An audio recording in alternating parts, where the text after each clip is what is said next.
우리 함께 인사합시다. 새해에도 인사했는데 그래도 우리나라 고유의 명절인데 인사 안 하고 지나갈 수는 없죠.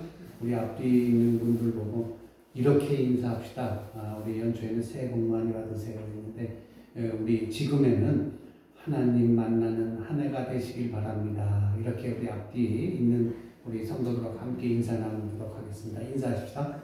하나님 만나는 한 해가 되시길 바랍니다. 네. 여러분이 뭐 하나님을 안 만났다는 건 아닌데, 그래도 우리가 이 살면서 우리 삶 속에서 가끔가다 하나님을 잊어버릴 때가 잊고 살 때가 너무너무나도 많아요. 그런데 오늘 본문을 제가 보면서 여러 가지 느낀 게 있어서 여러분에게 이렇게 말씀을 전하려고 합니다. 교회의 최우선적인 사명이나 관심이 뭘까? 이거를 한번 생각해 봤어요.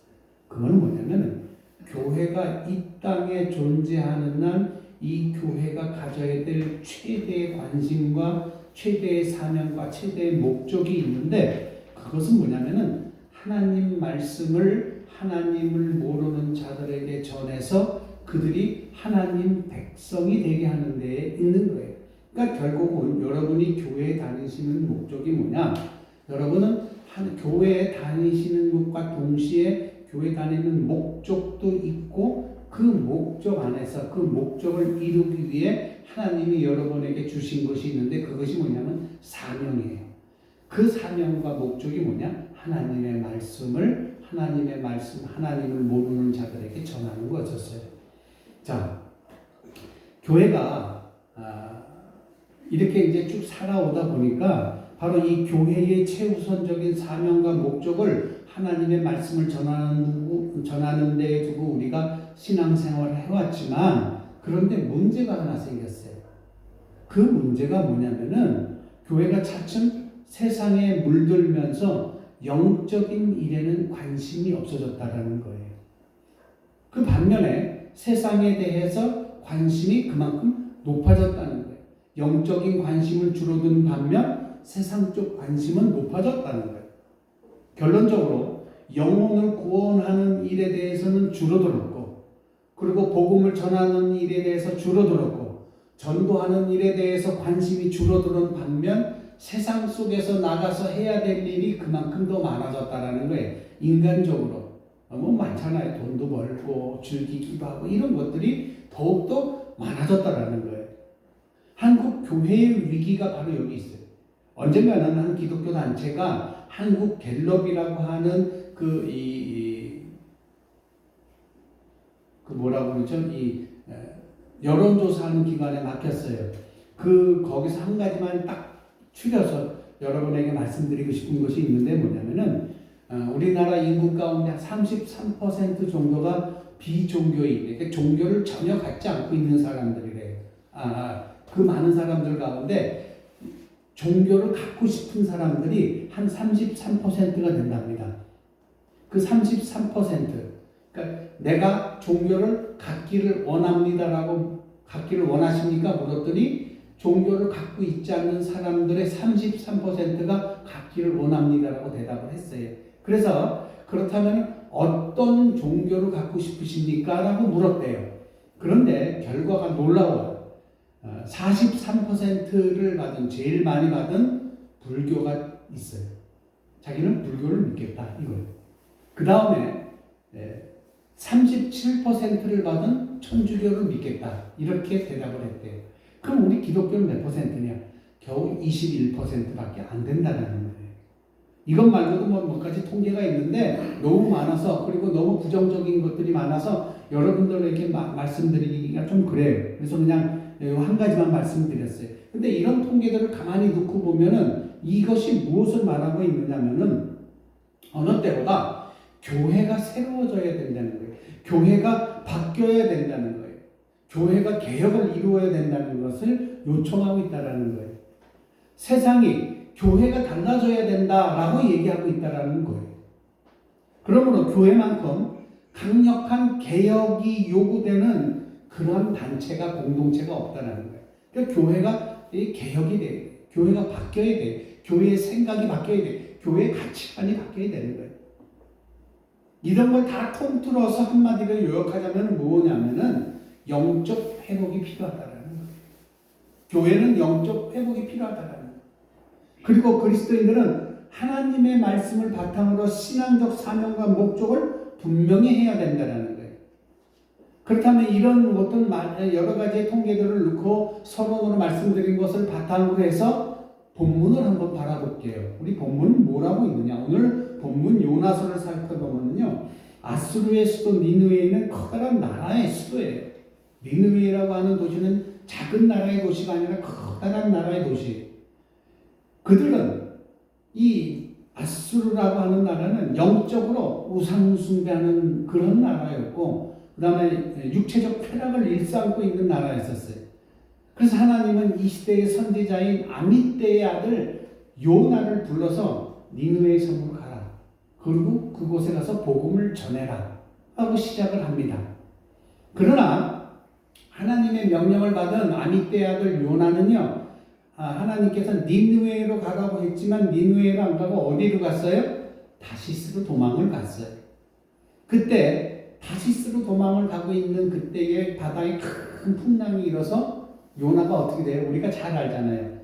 고래의 뱃속에 들어가게 됩니다. 그리고 그 고래의 뱃속에서 3일 동안 있다가 고래가 토했더니 모래밭에 던져졌다는 그 내용이 우리 본문에 있어요.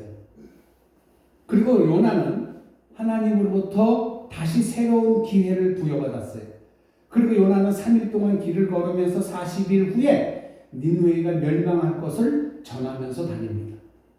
그리고 니느웨의 성 동편에 다 전하고 나서 성 동편에 올라가서 초막을 하나 졌다고 했잖아요. 초막을 짓고 니느웨가 이제 어떻게 되는지 궁금했던 거예요. 하나님이 멸망하겠다고 말씀하셨잖아요. 그래서 동편 언덕에 올라가서 이제 이 니느웨가 어떻게 되는지 봐야지 하고 관심 있게 바라봤어요. 근데 그때 아주 뜨거운 햇빛이 내려쬐고 있었어요.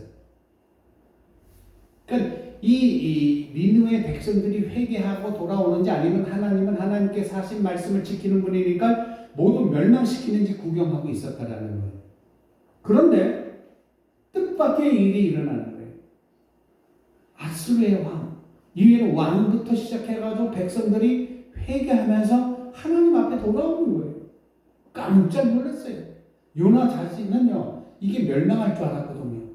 그랬더니 하나님이 어떻게 역사하셨는지 모르지만 왕부터 백성들이 하나님 앞에 나와서 회개 기도하고 막 그런 모습들이 보는 거예요.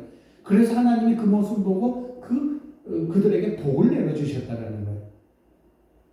그래서 오늘 본문 첫 번째 보니까 11절에 보니까 뭐라고 되어 있느냐면은 요나가 1절에 매우 싫어하고 성내며라고 했어요. 너무 기분 나빴어요. 너무 기분 나빠요. 하나님을 원망했어요.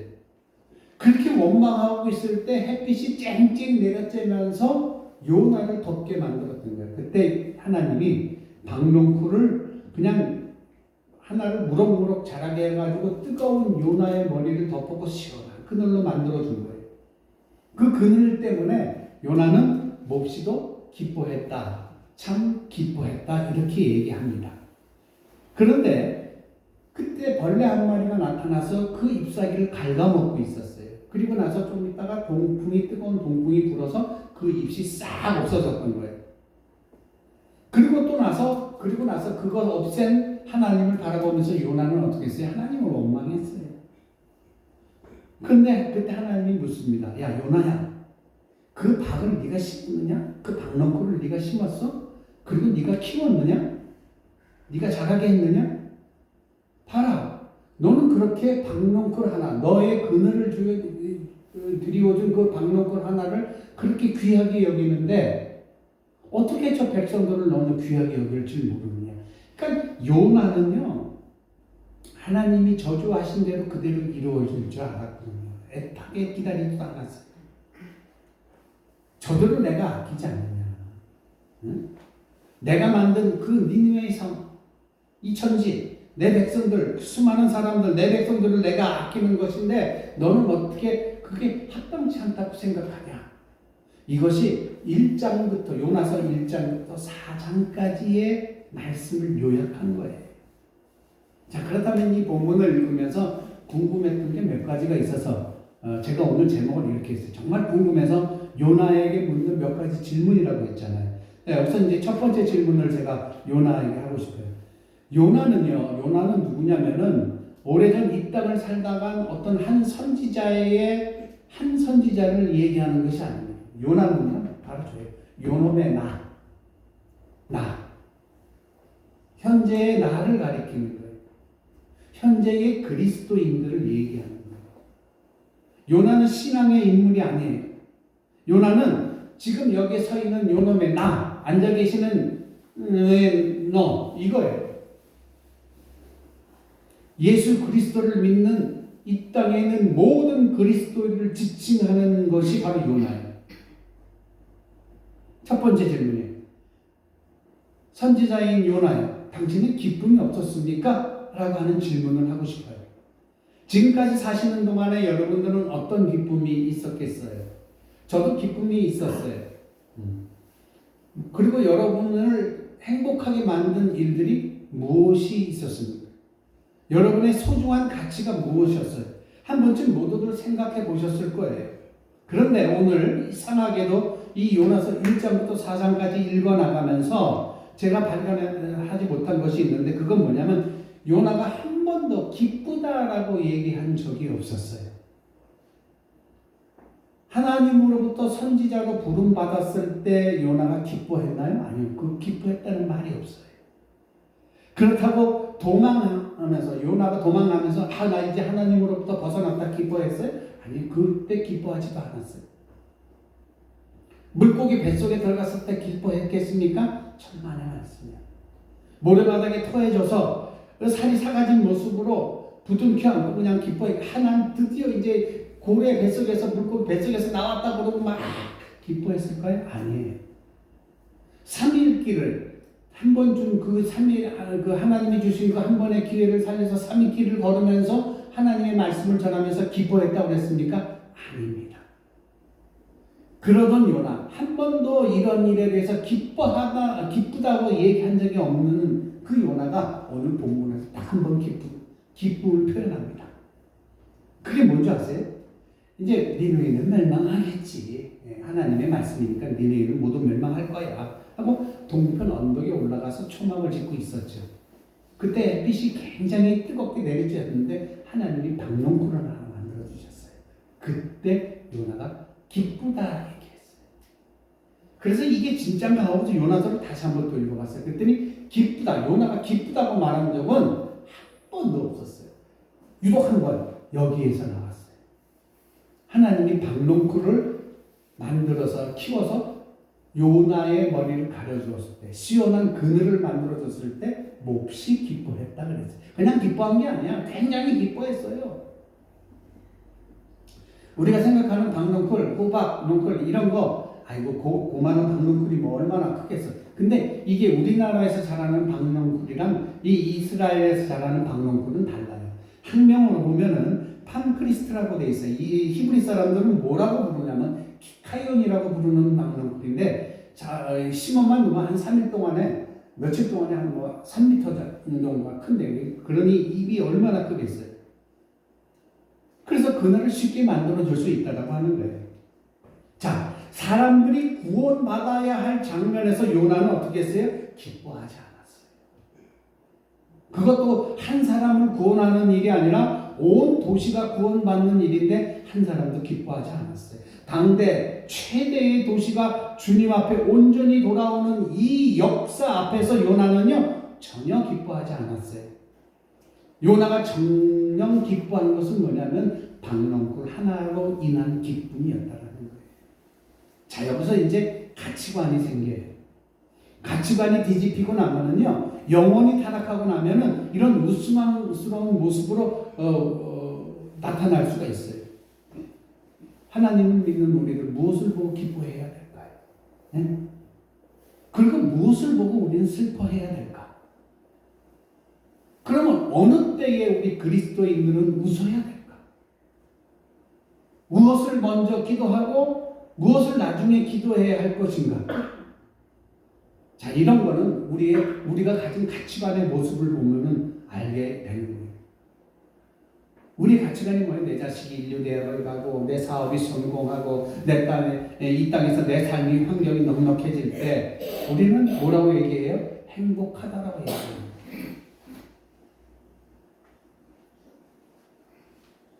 여러분, 내 가족이 하나님의 백성이 되게 하겠다는 열망이 여러분 가슴에 있느냐 이거예요. 수십 년씩 신앙생활을 했지만 아직까지도 내 배 알아서 낳은 새끼들 중에 자녀들 중에 아직도 하나님을 모르는 자녀들이 있는데 그 자녀들을 위해서 얼마나 우셨어요.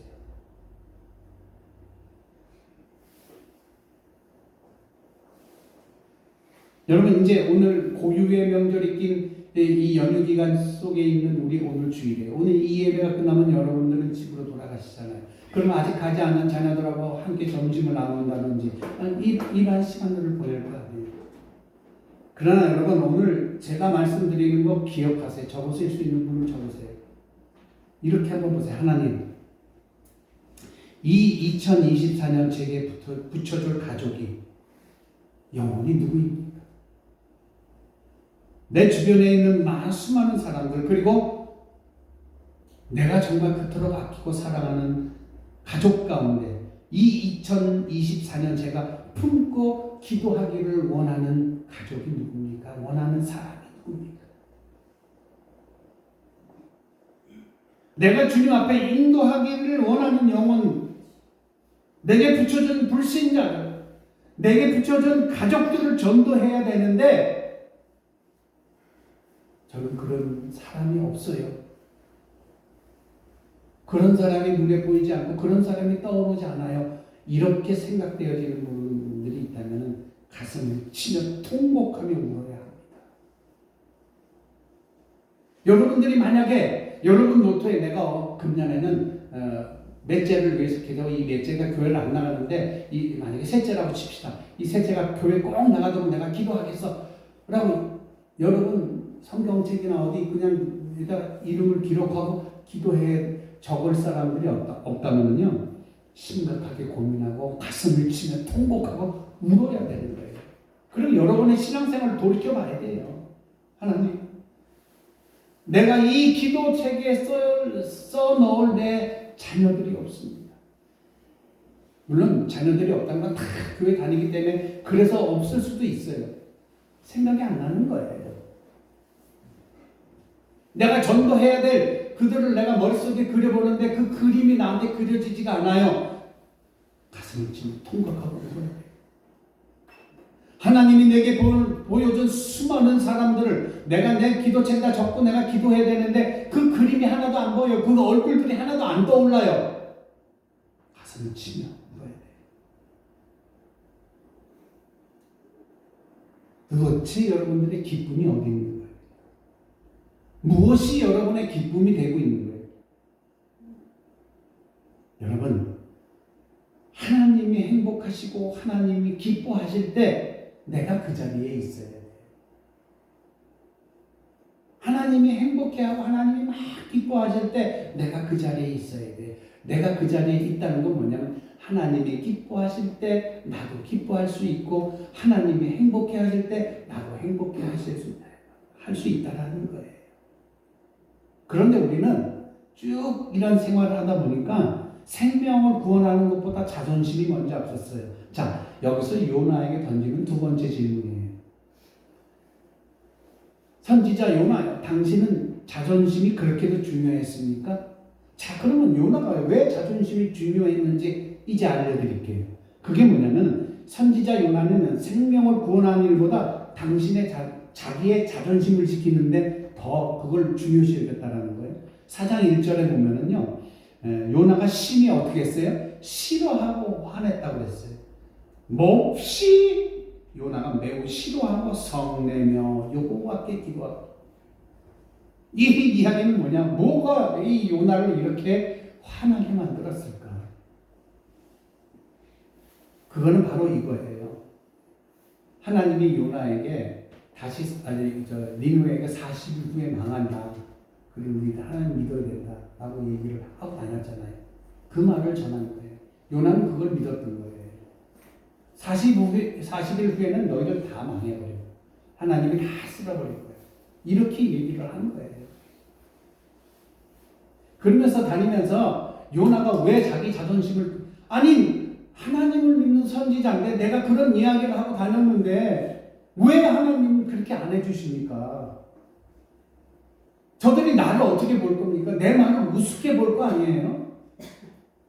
이렇게 자존심을 내세우는 거예요. 지금 요나는요. 완전히 사람들 앞에서 자기 자신이 구겨졌다고 생각해요. 내가 선포했던 말은 완전히 거짓말이 되어버리고 말았어요. 하나님이 가지신 그 변덕 때문에 내가 우스꽝스러운 존재가 됐잖아요. 라고 얘기하는 거예요. 그것 때문에 자존심도 구겨졌다고 얘기하는 거예요. 그러면서 요나는 나중에 뭐라고 그래요? 이렇게 사느니 난 차라리 죽는 게 나아요. 나를 죽여주세요. 라고 얘기하잖아요. 요나는요, 자존심이 무척 상했어요. 자기만 공연히 미친 소리를 하고 다닌 꼴이 돼버린 거였으니까. 그래서 하나님 앞에 차라리 기도하면서 나 죽여주세요. 라고 했던 거예요. 여러분, 우리가 살다 보면은요, 내 생각, 내 계획이 하나님이 명령하신 것과 하나님의 계획과 충돌할 때가 있어요. 그런데 어찌 내 개인의 계획과 내 개인의 생각이 하나님의 계획과 하나님의 생각과 맞닿을 수가 있겠어요? 그거는 아니에요. 여러분, 여러분의 자존심이 하나님의 백성을 구원하는 일보다 더 큽니까? 목사님, 내가 애들한테 그 이상 얘기했는데 말을 안 들어요. 이제 더 이상 내가 얘기해봐야 나만 그냥 입 아프고 나만 무슨 부모가 되버려요. 엄마가 돼요. 아빠가 돼요. 그 자존심 때문에 죽어가는 여러분 자녀가 불쌍하지 않습니까?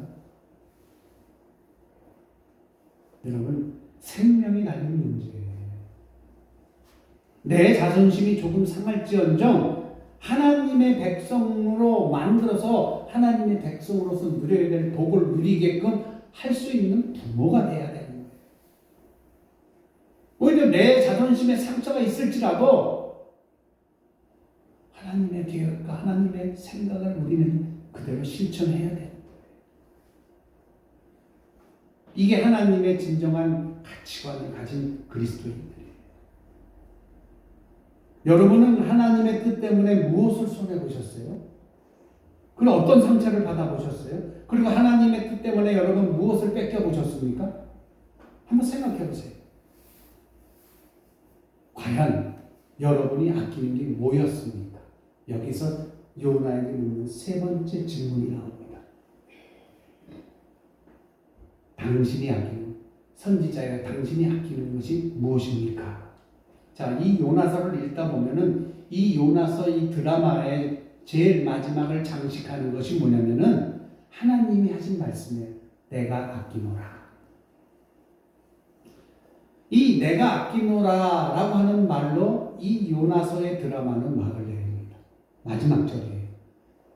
하물며 이 큰 성읍 니느웨에는 좌우를 분변치 못하는 자가 12만이요 육축도 많이 있나니 내가 아끼는 것이 어찌 합당치 아니하냐. 4장 11절 이렇게 막을 내립니다. 오늘 우리는요, 가격과 가치가 혼돈을 일으키는 시대를 살아가고 있어요. 그래서 사람들을 평가할 때 우리는 가치로 평가하지 않아요. 가격으로 평가해요. 어디를 들어가도 가격을 평가해요. 직장을 들어가도 가격을 매깁니다. 쉽게 얘기해서 이런 거예요. 저 사람이 얼마만큼 우리 회사에서 우리 회사에 돈벌이를 해주는가? 저 사람은 얼마만큼 일의 능률이 있는가? 얼마만큼 일을 열심히 할 것인가? 거기에 따라서 그 사람이 받는 연봉의 이 가치가 달라져요. 연봉의 가격이 달라지는 거예요.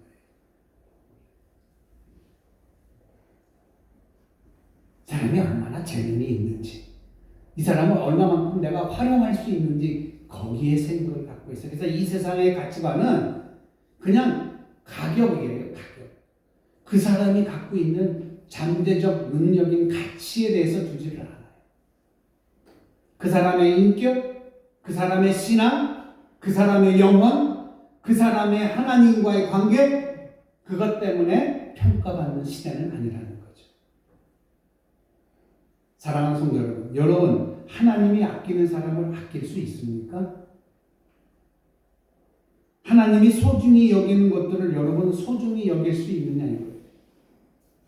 천하보다 더 귀한 한 영혼의 가치를 여러분들은 생각하고 인식하고 살아가고 있느냐 이거예요. 요나 1장서부터 4장까지의 마지막 결론, 오늘 4장 10절과 11절이에요. 자, 여기 아주 기가 막힌 게 숨어 있습니다. 10절입니다. 요나야, 내가 심었느냐? 내가 배양했느냐? 내가 키웠느냐? 자라게 했느냐? 이거예요. 여기서 우리가 중요하게 봐야 될 거는 이 10절에서 처음에 주어가 뭐냐면은 요나예요. 너라는 주어예요. 마지막에 또 보면은 내가 아꼈거든. 지금 요나의 가치관은 철저하게 어디에 박혀 있는? 박농쿨에 박혀 있어요. 자기를 시원하게 해준 박농쿨. 그 박농쿨 중심의 가치관으로 자리 잡고 있었더라는 거예요. 그런데 11절에 넘어오면서 반전이 일어나요. 10절에서는 주어가 뭐라고요? 너, 요나였었어요. 11절에 넘어오면서 이렇게 말씀하십니다. 내가 아끼는 것이 어찌 합당치 않느냐. 자, 여기서 주어가 바뀌어요. 10절에서 주어가 넣으면은 11절에서는 주어가 뭐냐면 나, 누구예요? 하나님이에요. 하나님으로 바뀌는 거예요. 여기서 가치관의 차이를 우리는 볼 수가 있어요. 10절에서는 너가 아끼는 것이 무엇이냐? 박농쿨. 세상적인 가치관. 여기서 넘어오면서 11절로 넘어오면서 내가 아끼는 거, 그게 뭐냐? 생명이에요. 나. 하나님으로 바뀌죠. 그래서 하나님 말씀하십니다. 내가 갖고 있는 가치관은 생명의 가치관이야. 그리고 내 가치관은 영혼을 사랑하는 가치관이란다. 이렇게 요나에게 얘기하고 있는 거예요. 내 가치관은 구원하는 가치관이야. 근데 요나의 가치관은 하나님의 가치관과 철저하게 구별되고 있는 걸 알 수 있잖아요. 요나는 뭐예요? 세상적인 것. 햇볕을 가려주고 그늘을 만들어준 박농쿨에 갖고 있어요. 하나님이 그렇게 말씀하세요. 그래, 맞아. 네 생각도 중요하고 네 정서도 중요하겠지. 또 네 느낌도 소중하겠지. 네 신념도 소중할 거야. 그런데 얘야, 너는 내가 어떻게 생각하는지, 내가 무엇을 소중히 여기는지 헤아려 봤어? 라고 하는 질문이 10절과 11절이에요.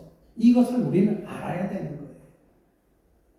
그래서 하나님이 10절과 11절에서 우리에게 물어보고 있어요. 뭐라고 물어보는지 아세요? 나는 너를 창조한 천지만물을 지은 하나님이다. 이 하나님을 기쁘게 할 그 무엇을, 이 하나님이 기쁘게 하는, 기뻐하는 거, 그 무엇을 소중해 여기는지, 무엇 때문에 행복해 하는지, 무엇 때문에 가슴 아파하는지 너는 알고 있니? 라고 묻는 거예요. 하나님의 말씀을 딱 요약해서 진정으로 내 마음을 생각해 본 적이 있니? 라고. 왜 우리는 이웃을 아끼지 못하고 사랑하지 하는 마음이 모자랄까요? 그게 뭐냐면은 그것이 내 가치관이 박농쿨에 묶여 있어서 그렇다. 이 박농쿨에 묶여 있으니까 하나님의 가치관을 바라볼 수가 없는 거예요. 생명을 소중히 여기는 하나님을 바라볼 수가 없는 거예요. 세상적인 것에 갇혀 있으니까 내 자녀가 하나님을 안 믿어도 아무 상관이 없는 거예요. 왜? 세상에서 잘 살아가고 돈 많이 벌고 지위를 받고 그렇게 살면 되는 거니까 하나님의 가치관이 안 보이는 거예요.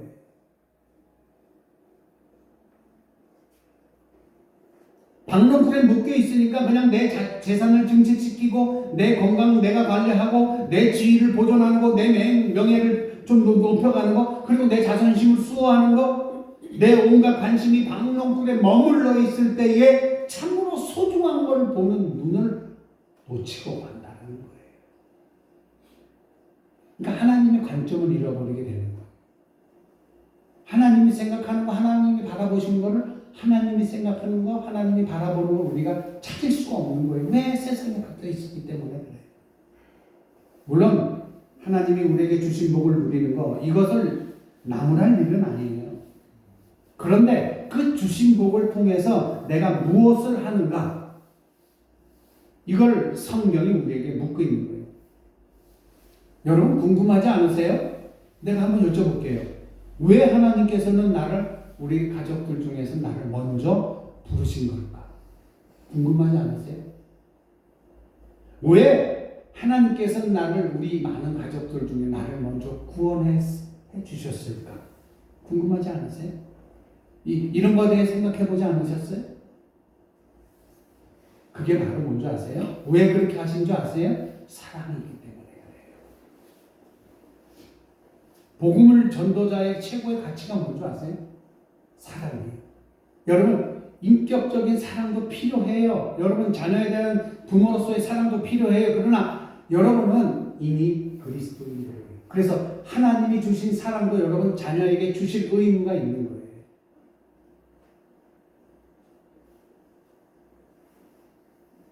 그래서 우리가 가져야 될 게 뭐냐? 하나님의 가치관으로 과연 내가 사랑할 수 있느냐 이거예요. 누구를? 내 자녀들을.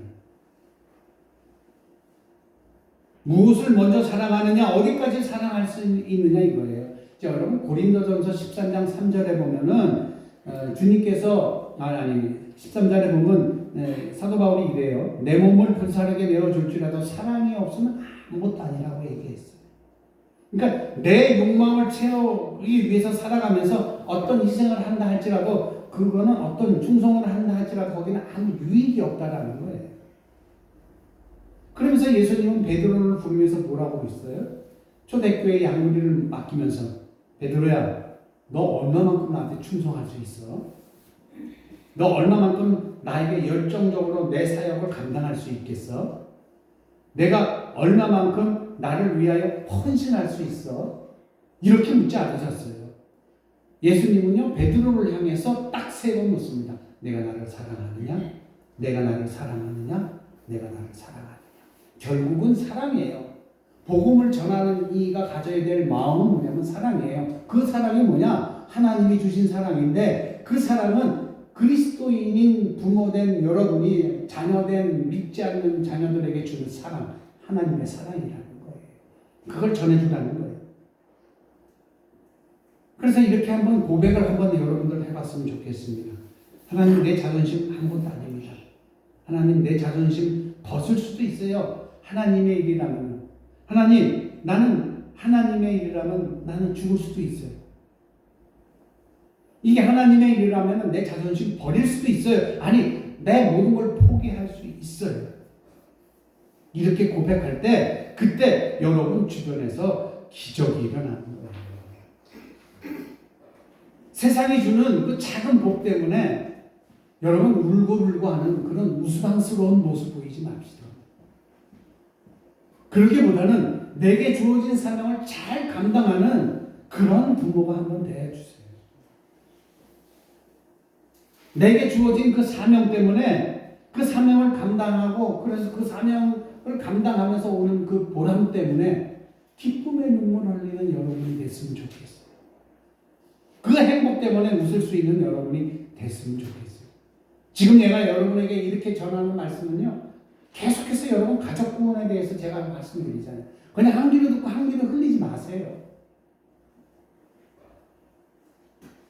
전 자신 있어요. 하나님 믿고 잘된 자녀들이 하나님 믿지 않고 잘됐다고 얘기하는 자녀보다 훨씬 낫다라는 걸 증명해 보일 수 있어요. 전 내기도 할 수 있어요. 왜? 자랑 같지요? 내 자녀가 그래서. 여러분 자녀 중에서 한번 보세요. 하나님 믿는 자녀들이 하나님 믿지 않는 자녀들보다 못 됐는가? 잘 됐을 거예요. 더 잘 됐을 거예요.